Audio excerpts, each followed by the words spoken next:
In the module on evaluation design, I talked about the need to weigh different criteria in designing an evaluation.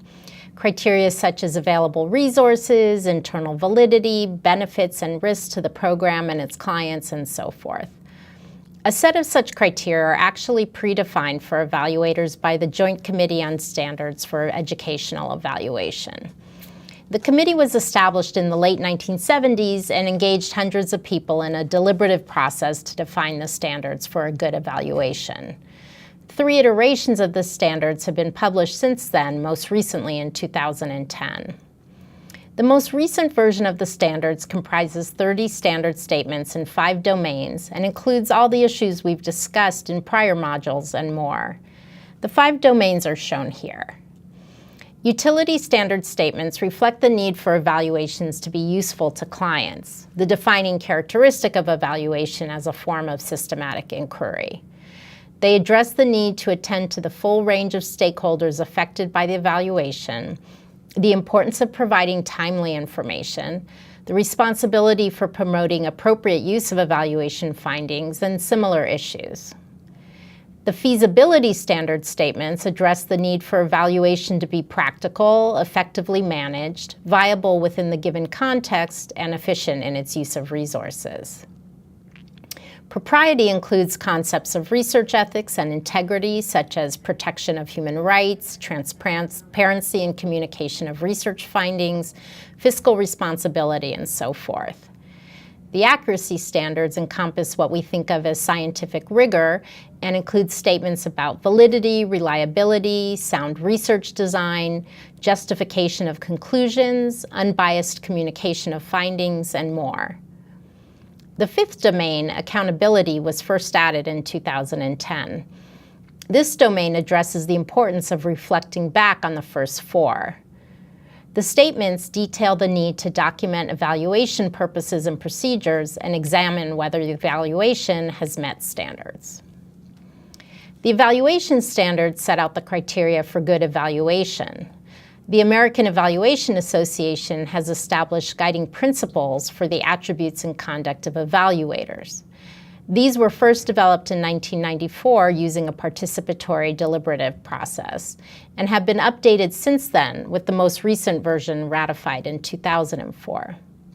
The guiding principles also fall into 5 categories.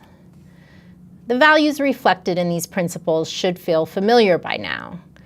Systematic inquiry refers to the need to conduct systematic, data-based inquiries that adhere to high technical standards and to effectively communicate the strengths and weaknesses of the research methods used. Competence includes having appropriate technical skills, cultural competence, and experience, declining to do evaluations that fall outside of your team's skill set, making evaluation limitations clear, and consistently improving competence. Integrity and honesty principles address the need to display honesty and integrity throughout the entire evaluation process, beginning with accepting and negotiating an assignment and ending with attempting to prevent misuse of your evaluation findings by others. Respect for people includes respecting the security, dignity, self-worth of respondents, program participants, clients, and other evaluation stakeholders when designing, carrying out, and communicating the results of an evaluation. Finally, responsibilities for general and public welfare means the need to take into account and express the diversity of general interests and values. For example, considering potential side effects of an evaluation, presenting evaluation results in language that is understandable and respectful, and taking into consideration the public interest, not just the interests of particular stakeholders. I find the evaluation standards and guiding principles to be inspiring and humbling. Many of them, as you well know from your life experience, are easier said than done. To take responsibility for general and public welfare, for example, I doubt that 5 random people could even agree on what the public interest is. Moreover, as suggested in the module on evaluation design, the standards are often in tension with one another, as are the principles. Some amount of accuracy may need to be sacrificed, for example, in the service of utility. I end here, therefore, with a return to the scales we saw in the evaluation design module, but this time with the standards and principles in play.